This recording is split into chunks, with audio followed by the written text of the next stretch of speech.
자, 오늘 본문의 말씀을 가지고 하나님 왜 가만히 계십니까?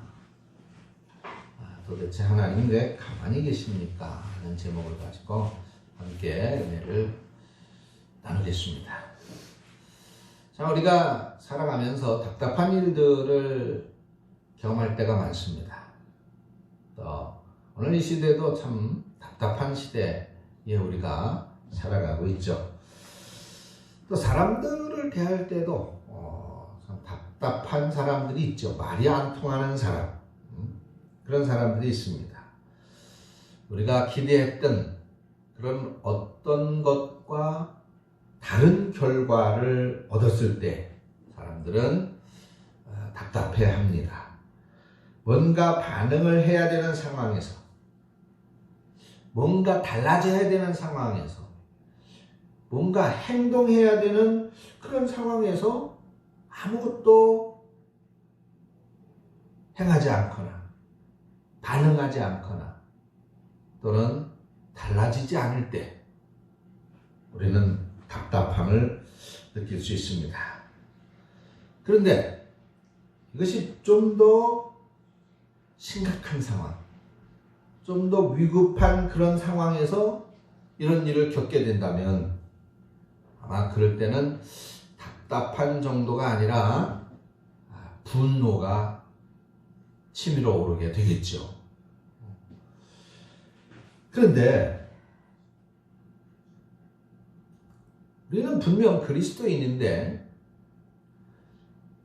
하나님을 믿는 사람들인데 때로는 정말 하나님에 대해서 이런 감정을 가질 때도 있더라는 것입니다. 우리가 하나님을 믿는 사람으로서 경험하는 시험이 되기도 하는 건데요.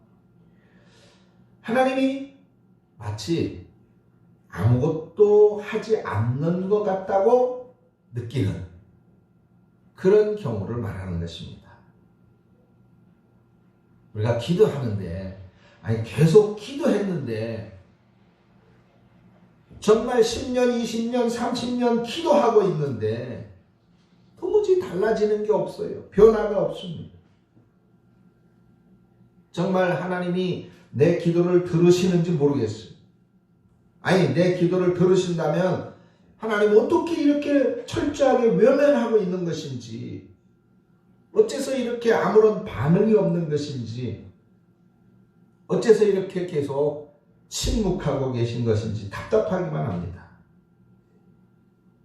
내가 당하는 어려움 가운데 또 고난 속에서 정말 절실히 하나님의 도움을 구하고 있는데 근데도 여전히 상황은 변하지 않고 점점 더 나빠지고 악화되어지고, 그런데 하나님은 그런 나에 대해서 전혀 무관심한 것 같기도 합니다.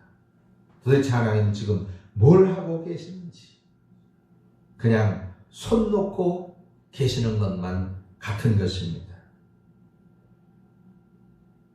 지금 전대미문의 이 코로나 사태를 겪고 있는 우리 크리스찬들, 교회도 우리가 그렇게 매일 기도하고 있는데, 우리만이 아니라 정말 많은 사람들이 이 코로나 퇴치를 위해서 기도하고 있는데 자꾸 어려운 상황은 계속되고 있습니다.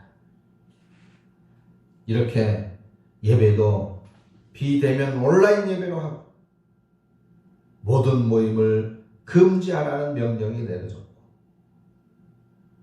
만만한 대상이 교회인 것처럼 오늘 시대는 더 특별히 공격을 받는 것 같습니다.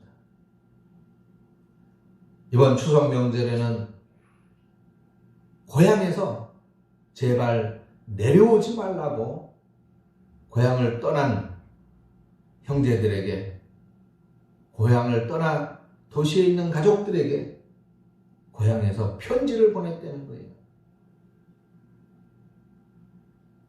방송에서는 연일 계속해서 추석 명절에 고향 방문을 최대한 하지 말고 보여주기를 당부하고 있고, 오늘 뉴스에도 보니까 학계에 유명한 사람이 이런 재난 시기에는 추석 차례를 지내지 않아도 그것이 무방한 것이다 라고 발표하는 그런 시국을 우리는 맞이하고 있습니다. 이제는 사람을 만나는 게 두려워, 걱정스럽습니다. 혹시 이 사람이 감염된 사람이 아닐까? 혹시 이 자리에서 감염되지 않을까? 걱정하면서 사람을 만나고 걱정하면서 식사를 하고, 그런 시대에 오늘 우리는 살고 있단 말이죠. 도대체 언제까지 이래야 되는 것입니까? 그래서 의문이 생기는 거예요. 의심이 생기는 겁니까? 생기는 겁니다. 하나님 지금 뭐 하고 계시는 겁니까? 어째서 우리의 기도를 듣지 않으십니까? 어느 때까지 주께서 도대체 듣지 않으시고 침묵하실 겁니까? 어때요? 코로나 시대를 살아가는 우리들이 할 수 있는 그런 질문이 아니겠습니까? 우리가 섬기고 있는 하나님이 정말 이런 어려운 상황에서 침묵하신다고 우리가 느껴질 때에 우리의 기도가 외면당하고 우리의 간구가 도무지 의미 없는 허공을 울리는 메아리 같다고 느껴질 때 당연히 우리는 하나님에 대한 의심이 생길 수 있는 것입니다. 하나님이 우리에 대해서 무관심하다고 느껴질 때,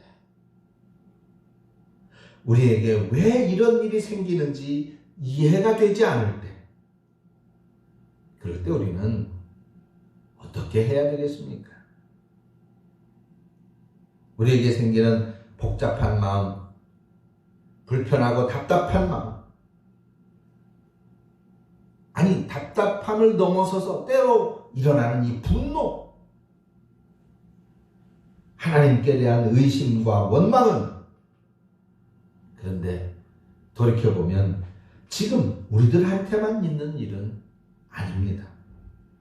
이런 일은 사실 계속 있어 왔고 사람들을 힘들게 했던 그런 일입니다.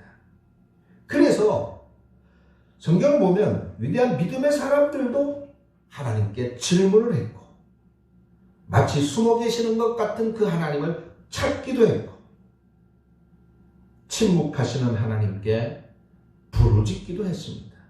지금 이 상황을 좀 보시라, 힘겨워하고 있는 나를 좀 보시라. 위대한 믿음의 선진들도 그렇게 소리를 높였던 장면을 볼 수 있습니다. 특별히 사람의 마음을 가장 진솔하게 표현하고 있는 성경이 바로 시편이죠. 근데 바로 이 시편 여러 군데에서 바로 이런 애끓는 목소리를 들을 수가 있어요. 시편 10편 1절에 보니까 여호와여 어찌하여 멀리 서시며 어찌하여 환난 때에 숨으시나이까. 13편 1절에 여호와여 어느 때까지니까, 도대체 언제까지입니까? 나를 영원히 잊으시나이까. 주의 얼굴을 나에게서 어느 때까지 숨기시겠나이까. 시편 22편 1절 내 하나님이여 내 하나님이여 어찌 나를 버리셨나이까. 어찌 나를 멀리하여 돕지 아니하시오며 내 신음소리를 듣지 아니하시나이까. 28편 1절 내게 귀를 막지 마소서. 주께서 내게 잠잠하시면 내가 무덤에 내려가는 자와 같을까 하나이다. 이 시편의 고백들이 어떻게 들리십니까? 어떻게 이렇게까지 하나님께 말할 수 있을까? 좀 심하다고 생각되나요? 나하고는 관련이 없다. 그렇게 생각이 됩니까? 혹시 아니 감히 하나님 앞에 어떻게 이렇게 기도할 수 있겠어? 라고 불손하게 들리십니까? 아닙니다. 표현은 좀 다를 수 있지만 사실 가끔 우리들의 마음의 상태도 이와 같지 않습니까? 비슷한 마음을 사실 갖고 있잖아요. 우리가 높은 그 산꼭대기에 올라가서 밑에 사람들 사는 곳을 내려다보면 참 아름답죠. 그리고 밤에는 어떻습니까? 밤이 돼서 거리를 비추는 가로등 불빛들을 멀리서 바라보면 참 멋지게 보여요. 그 야경이 얼마나 아름답습니까? 그런데 그 높은 산꼭대기에서 내려와서 가까이에서 그 모습을 보면 어때요?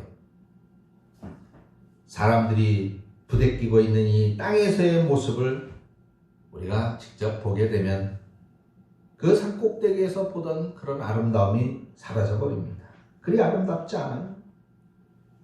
가로등을 멀리서 보는 것이 아니라 가까이 가서 그 아래 보면 거기에 모여드는 수많은 벌레들을 보게 되죠. 그러면 그 생각이 달라지게 됩니다. 우리 현실이 그런 것 같아요. 산꼭대기에서는 야호야호 하는 그런 삶이 아니라 우리의 현실은 땅 아래의 삶입니다. 멀리서 가로등을 바라보면서 낙맞에 젖어 사는 것이 아니라 그 빛 아래에서 치열하게 살아가는 게 바로 오늘 우리들의 삶인 거예요. 마냥 장밋빛 꿈을 가지고 노래하며 즐기는 것이 인생이 아니더라는 것입니다. 정말 어떻게 해야 되는지 답이 안 나오는 그런 상황을 만나기도 합니다. 전혀 예상하지 못했던 어려움에 힘들어 괴로움에 눈물을 쏟는 것이 우리들의 삶입니다. 욥이 고백했던 것처럼 아무리 애를 써도 도대체 그렇게 의지하고 믿고 있는 하나님을 만날 수 없는 그런 답답한 상황에 우리는 빠지기도 하는 것입니다. 그래서 욥이 탄식했죠. 욥기 23장 8절 내가 앞으로 가도 그가 아니 계시고 뒤로 가도 보이지 아니하시고 23편 9절에서는 그가 왼쪽에서 일하시나 내가 만날 수 없고 그가 오른쪽으로 돌이키시나 배울 수 없구나 그랬습니다. 이렇게 우리는 치열한 우리의 삶 속에서 그야말로 저절로 한숨을 내쉬게 되고 탄식할 때가 있다는 것입니다. 이 작금의 답답한 코로나 사태를 바라보면서 우리는 지금 마치 그런 인생을 살아가고 있습니다. 근데 정말 심각한 문제는 정말 이 답답한 이 현실이 이 답답한 코로나의 사태가 언제쯤 끝나나 그런 상황이나 괴로움이 아니라 이런 현실 속에서 내가 믿는 하나님은 도대체 뭐하고 계시느냐 하나님이 마치 안 계신 것처럼 느껴지는 그게 정말 큰 문제입니다. 어느 책의 제목처럼 내가 고통당할 때 하나님 어디 계십니까? 라면서 하나님에 대한 의문을 가질 수밖에 없다는 것이죠. 그렇지 하나님 왜 우리 어려움과 아픔을 보고만 계시고 침묵하고 계십니까? 사실 이 질문은 제가 드리는 질문이 아닙니다. 예수님이 이 땅에 오시기 오래전부터 있었던 질문이죠. 특별히 오늘 우리가 살펴본 이 하박국에서 이 질문을 볼 수가 있습니다. 하박국은 애타는 마음으로 하나님께 호소하면서 질문하고 있습니다. 오늘 본문에서 두 가지 질문을 볼 수가 있죠. 하박국이 하나님께 던지는 이 두 가지 질문을 한번 차례로 살펴보겠습니다.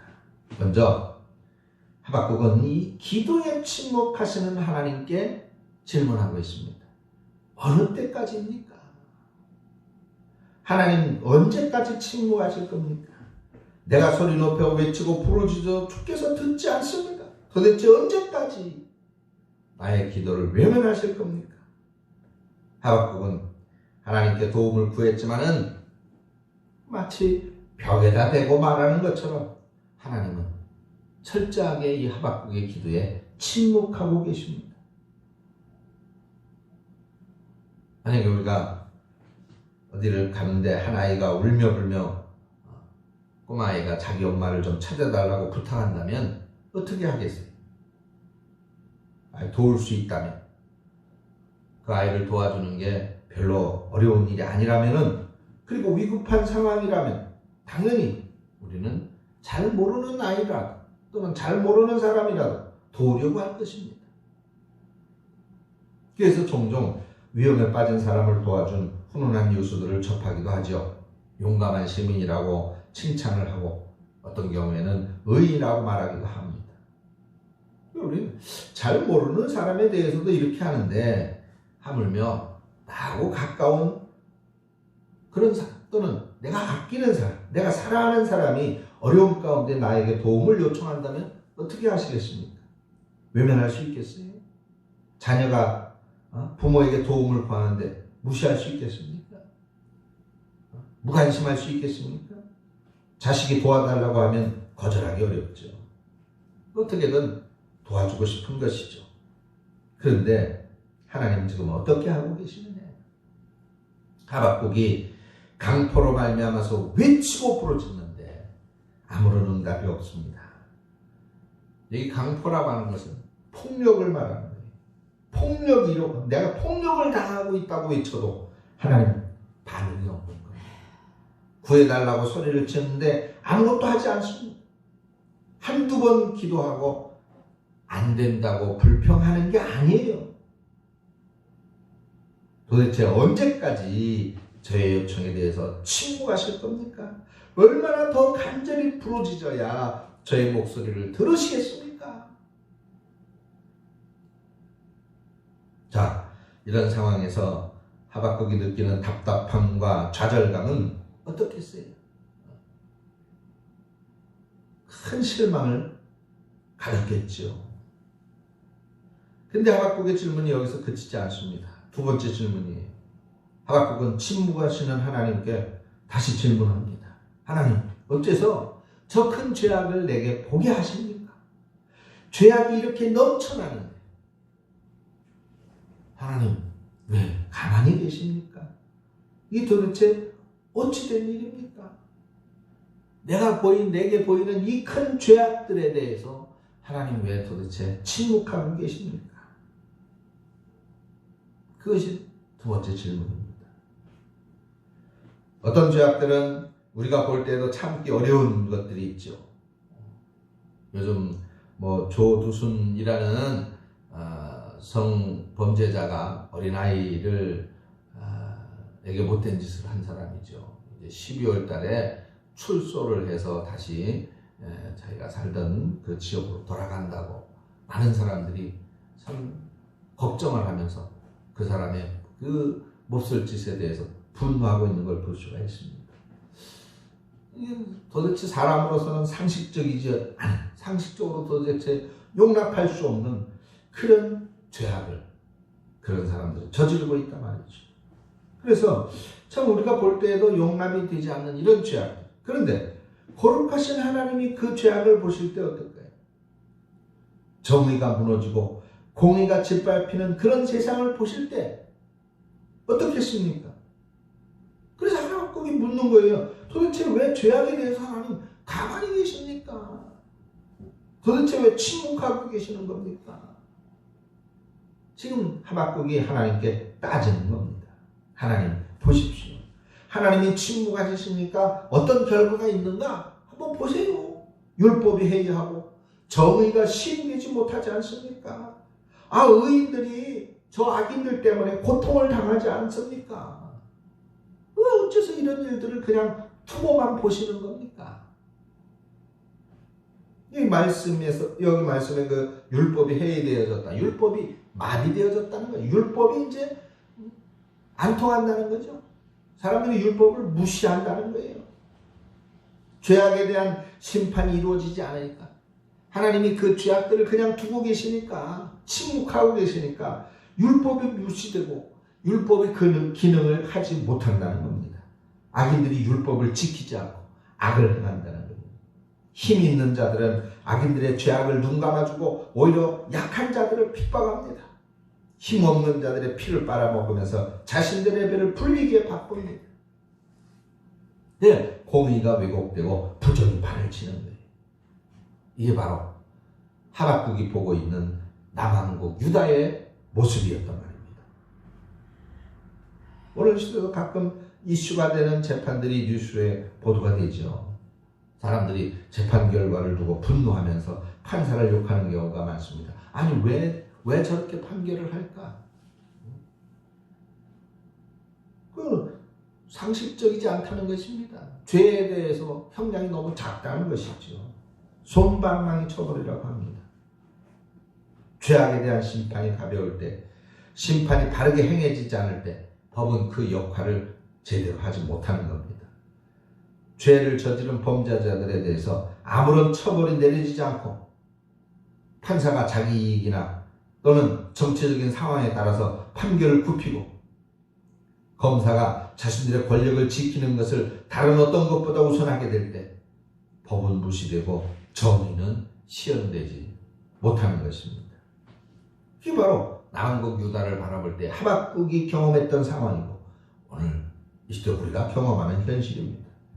하나님 어째서 나한테 이런 죄악을 보게 하시며 이런 폐역을 눈으로 보게 하십니까? 이런 위기 때에 하나님이 아무것도 안 하시는 것처럼 보이니까 지금 하박국은 그 상황을 견딜 수가 없는 거예요. 이해할 수가 없는 겁니다.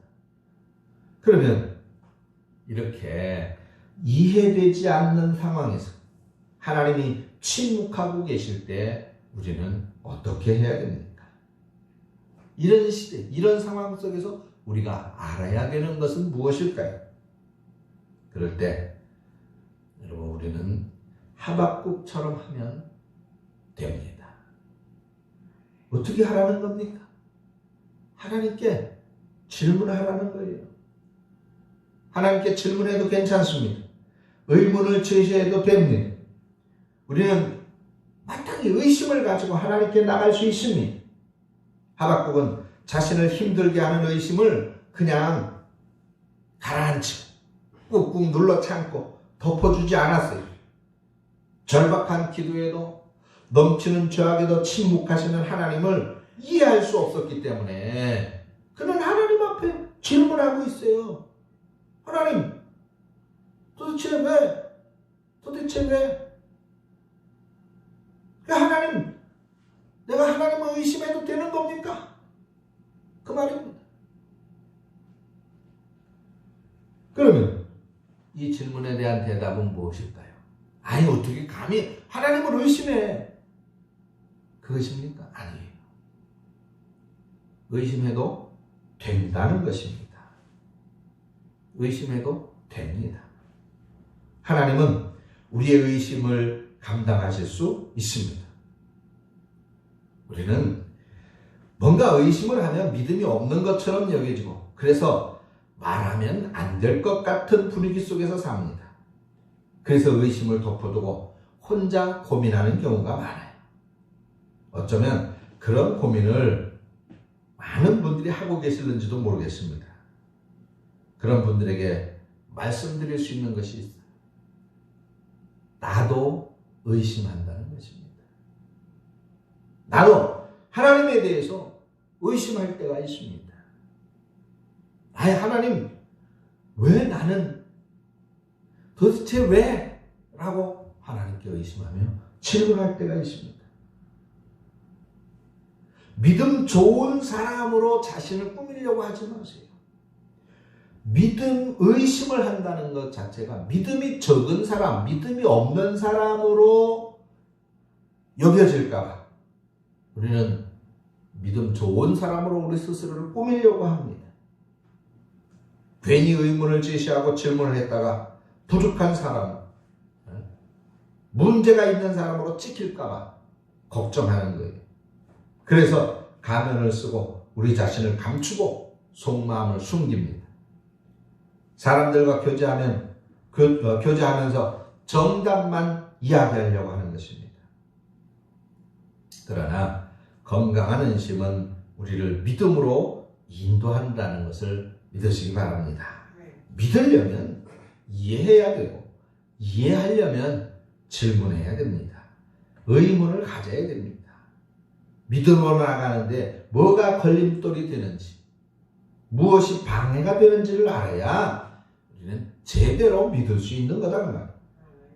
단지 믿지 않으려고 핑계대는 그런 의심이 아니라, 의심을 위한 의심이 아니라 하나님과 그분의 선하신 뜻을 이해하기 위한 건강한 의심은 반드시 우리에게 필요한 것입니다. 정직하고 솔직한 질문이 그래서 우리의 믿음을 성장시키는 겁니다. 하박국만 그런 것이 아니라 예수님의 제자 중 하나였던 도마도 그랬잖아요. 도마도 의심했습니다.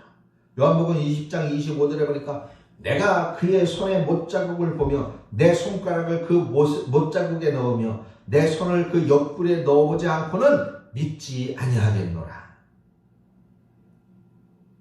자, 이렇게 의심하는 도마를 예수님 어떻게 하셨습니까? 예수님 20장 27절에 말씀하셨죠. 요한복음 20장 27절에 내 손가락을 이리 내밀어 내 손을 보고 내 손을 내밀어 내 옆구리에 넣어보라. 그리하여 믿음 없는 자가 되지 말고 믿는 자가 되라고 말씀하셨습니다. 그러니까 예수님은 직접 확인해 보라고 말씀을 하시면서 의심하는 도마를 믿음으로 인도하셨던 것입니다. 그러니까 성도 여러분, 이해가 되지 않고 하나님 도대체 뭐 하고 계시는 겁니까? 의심이 들면 하나님께 질문하시기 바랍니다. 하나님은 받아주십니다. 진리는 질문을 두려워하지 않습니다. 지금 겪고 있는 특별한 상황에서, 지금 당하고 있는 어떤 어려운 상황 속에서 우리는 그동안 당연하다고 생각했던 많은 것들에 대해서 물음표가 생길 수 있습니다. 그럴 때 우리는 하나님께 나와서 우리의 의심을 털어놓아야 됩니다. 솔직하게 질문해야 됩니다. 하나님 앞에서 우리는 씨름해야 돼요. 하나님 앞에 말씀드려야 됩니다. 하나님 앞에 풀어놓아야 됩니다. 그것은 건강한 믿음과 영적 성장의 새로운 출발점이 될 것입니다. 그것이 건강한 믿음의 표현이기 때문입니다. 그러면 하박국이 하나님께 던진 질문은 어떻게 되었을까요? 드디어 하나님은 하박국이 던진 의심과 질문을 받으셨습니다. 그리고는 대답하시죠. 5절에 보니까 여호와께서 이르시되 너희는 여러 나라를 보고 또 보고 놀라고 또 놀랄지어다. 너희의 생전에 내가 한 가지 일을 행할 것이라. 누가 너희에게 말할지라도 너희가 믿지 아니하리라 그랬어요. 보고도 믿을 수 없는 엄청난 일을 행할 것이다. 하나님이 말씀하시는 겁니다. 그게 어떤 일이냐? 정신을 빼놓을 만한 일이고 너무 놀라서 정신 차릴 수 없는 그런 일일 것이다. 이 엄청난 일이 어떤 일입니까? 6절에 보니까 내가 사납고 성급한 백성 곧 땅이 넓은 곳으로 다니며 자기의 소유가 아닌 거처들을 점령하는 갈대아 사람을 일으켰다. 이렇게 말씀합니다. 하나님은 갈대아 사람을 일으켰다고 말씀하고 계십니다.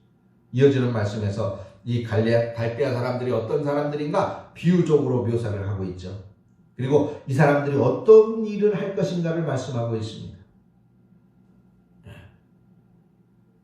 결과적으로 하나님이 어떤 일을 하셨느냐? 사납고 과격한 갈대아 사람, 두렵고 무서운 이 바벨론이라고 하는 나라를 일으켜서 남한국 유다를 심판하겠다는 것입니다. 누가? 성경에 내가 한 가지 일을 행할 것이다. 어떤 일? 갈대아 사람들을 일으키겠다. 바벨론을 일으키겠다. 그리고 남한국 유다를 심판하겠다. 하나님이 이 일을 하시겠다는 것입니다. 그동안 기도에 침묵하시는 하나님, 죄악에 침묵하시는 하나님, 침묵하셨던 그 하나님께서 지금 이 일을 하고 계시다는 거예요. 하나님은 그분의 뜻대로 세상을 움직이시고 그리고 다스리고 계십니다. 하박국은 하나님 도대체 뭐하고 계시는 겁니까? 하나님 왜 안 들어주십니까? 하나님 왜 침묵하고 계십니까? 왜 하나님 모른 척하고 계십니까? 그렇게 생각했지만 아니었던 것이죠. 하나님은 하나님의 계획 속에서 차곡차곡 일을 하고 계셨던 것입니다. 그 뜻을 이루기 위해서 하나님은 준비를 해오고 계셨던 거예요. 그리고 때가 되었을 때 바벨론을 일으키셨고 유다를 심판하셨던 것입니다. 그리고 하박국은 하나님이 왜 가만히 계시는가? 하나님의 침묵에 대해서 오해했던 것이죠.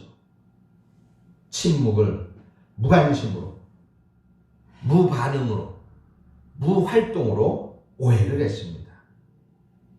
아니었죠. 하나님은 하박국이 그렇게 의심하고 계시는 동안에도 차곡차곡 일을 하고 계셨습니다. 하나님은 다 계획이 있으셨던 거예요. 오늘 우리의 삶도 마찬가지입니다. 어떤 어려운 일을 당하든 또 지금 우리가 코로나 사태로 인해서 긴 어두움의 터널을 지나고 있는데 이 터널의 끝이 보이지 않고 어둠이 계속되어지는 것만 같고 이런 암담한 현실 속에서 우리가 일상으로 돌아가고 교회의 모든 사역이 회복되도록 우리 성도들이 어려움 없이 함께하고 하나님을 예배할 수 있도록 기도하는데 하나님 도대체 그런 기도에 대해서 침묵으로 일관하시는 것만 같지만 그러나 이런 답답한 오늘의 현실 속에서 우리는 오해해서는 안 됩니다. 하나님은 분명히 일하고 계십니다. 조용한 침묵 속에서도 하나님은 조용히 그 뜻을 행하시면서 그 계획을 이루어가고 계신 것입니다. 다만 우리가 보지 못하고 또 우리가 모르고 있을 뿐인 것입니다. 그러니 기억해야 됩니다. 침묵은 언제나 과정입니다. 침묵은 영원하지 않습니다. 때가 되면 하나님의 섭리 가운데서 모든 것이 밝히 드러나게 될 것입니다. 그분의 선하신 뜻이 온전히 이루어지게 될 것입니다. 하나님은 우리를 위한 최선이 무엇인지 이미 알고 계셔요. 그래서 우리가 원하는 것을 그때그때 주시기보다 우리한테 유익한 것을 주시는 것입니다. 그래서 때로는 오해를 받더라도 우리를 위한 최선을 하나님은 포기하지 않으시는 거예요. 우리의 유익을 위해서 무엇보다도 하나님 나라와 그 영광을 위해 하나님은 때로 침묵을 선택하실 때도 있다는 것입니다. 하나님은 단지 우리 믿는 자들의 주권자가 아닙니다. 하나님은 온 나라와 온 백성과 온 민족을 다스리시는 온 우주를 통치하시는 유일하신 하나님이십니다. 그러기에 하나님은 우리 교회만 생각하시는 것이 아니라 우리들만을 위해서 일하시는 것이 아니라 온 세계 가운데 모든 나라와 백성들을 보시고 뜻대로 하나님의 계획대로 역사하고 계신 것입니다. 그래서 때로는 하나님께서 우리의 기도와 간구에 바로 응답하시지 않고 침묵으로 일관하신다 하더라도 좌절하거나 낙심하지 마십시오. 교회를 핍박하는 악한 세력이 날뛰고 죄악이 만연한 그런 세상 속에서 도대체 하나님은 아무것도 하시지 않는 것처럼 그렇게 보이더라도 절망하지 마시기 바랍니다. 하나님은 하나님의 계획과 시간표대로 역사하고 계시는 거예요. 이 코로나 사태 속에서도 그 모든 것을 다스리고 하나님은 분명히 통치하고 계십니다. 하나님의 침묵에 대해서 불평하며 의문을 가지고 질문했던 하박국, 그렇게 하나님 앞에 나갔던 하박국, 그 하박국이 달라지죠. 하나님을 만나고 그의 생각과 태도가 완전히 바뀌어지게 됩니다. 어떻게 바뀌어졌어요? 하나님이 그래서 침묵하고 계셨구나. 그래서 하나님이 그때는 아무것도 안 하시는 것처럼 그렇게 알고 있었지만 내가 오해하고 있었던 거구나.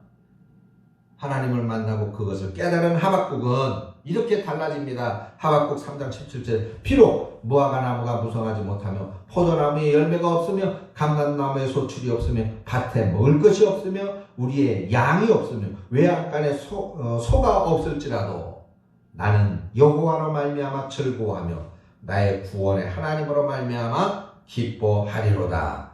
할렐루야. 어떤 상황에 처하게 되더라도, 어떤 어려운 일을 만나게 되더라도 하나님으로 말미암아서 즐거워하며 구원의 하나님으로 인해서 기뻐할 수 있다는 것입니다.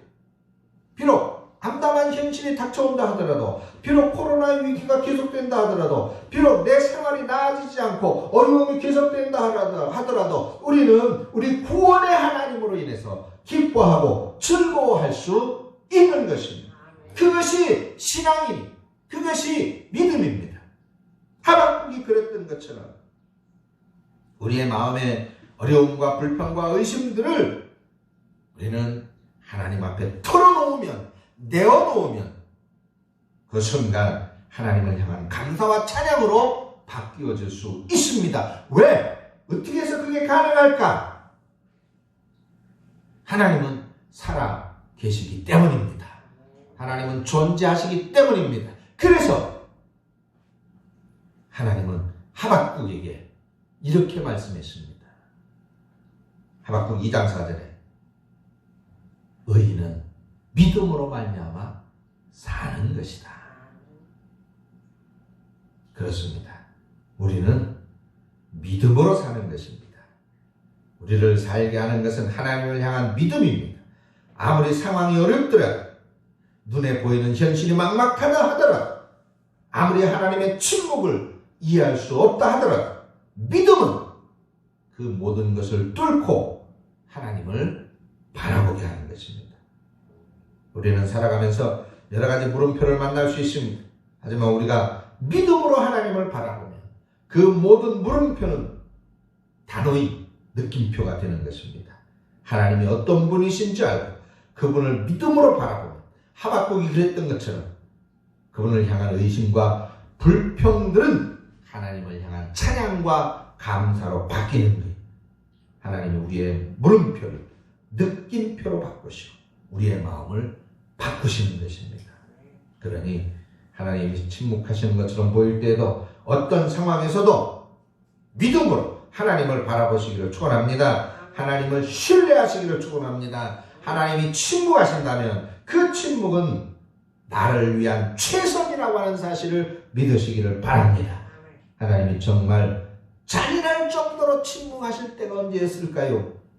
하나님을 향한 부르짖음과 간절한 기도에도 불구하고 끝까지 침묵으로 일관하셨을 때가 언제였습니까? 그것은 바로 십자가 사건이었습니다. 하나님은 하나뿐인 아들이 십자가에 달렸을 때 그 어느 때보다도 더 철저하게 침묵하셨습니다. 외면하셨습니다. 십자가 위에서 아들로 하여금 나의 하나님 어찌하여 나를 버리셨습니까? 부르짖게 했던 하나님의 침묵입니다.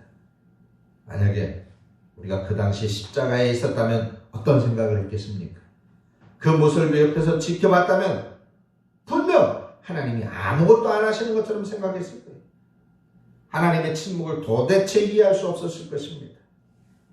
그러나 하나님은 그때 아무것도 안 하고 계셨지만은 그러나 그 어느 때보다도 하나님은 사실 중요한 일을 하고 계시지 않았습니까? 아들을 통해서 그 모든 예언을 성취하고 계셨고 아들이 생명으로 드리는 완벽한 희생제사를 받으셨습니다. 창세전부터 계획하셨던 구원의 계획을 다 이루고 계셨습니다. 그리고 성소의 휘장을 불로 찢으셨습니다. 누구든지 아들의 피를 갖고 은혜의 보좌 앞에 나올 수 있다는 것입니다. 하나님은 아무것도 안 하는 것처럼 보일 때가 있습니다. 아닙니다. 하나님의 침묵이 도대체 이해되지 않을 때가 있습니다. 오해하지 마십시오. 하나님은 우리를 위한 최선을 다하시고 여전히 지금도 일하고 계십니다. 우리가 멀리 보지 못하고 깊이 보지 못하기에 우리는 당연히 의심할 수 있습니다. 당연히 질문할 수 있습니다. 그런데 그런 의심이 들 때, 그런 질문이 생길 때 그걸 가지고 하나님께 나와야 됩니다. 그리고 하나님 앞에 털어놓아야 됩니다. 그리고 동시에 하나님의 살아계심과 하나님의 역사하심을 믿음으로 바라보시고 믿음으로 받아들이시기를 바랍니다. 왜냐하면 우리는 믿음으로 사는 사람들이기 때문입니다. 그러니 하나님의 침묵에 더 이상 실망하지 마시고 낙심하지 마시고 더욱더 믿음으로 굳게 사는 저와 모든 성도들이 되어지기를 바랍니다. 이 시대적인 위기 속에서 하나님의 은혜는 항상 우리 모든 성도들 위해 함께 계실 것입니다. 기도하겠습니다. 하나님 은혜를 감사합니다. 오늘 우리도 의심을 넘어 믿는 믿음을 갖게 하여 주시옵소서. 이 믿음으로 오늘도 이 사태 속에서, 이 어려움 속에서 이미 섭리하고 계시고 일하고 계시는 하나님을 깨닫게 하시고, 그래서 하박국처럼 여호와로 말미암아 기뻐하고 즐거워하는 삶을 사는 우리 성도들 되어지도록 인도하여 주시옵소서. 예수님의 이름으로 기도합니다. 아멘.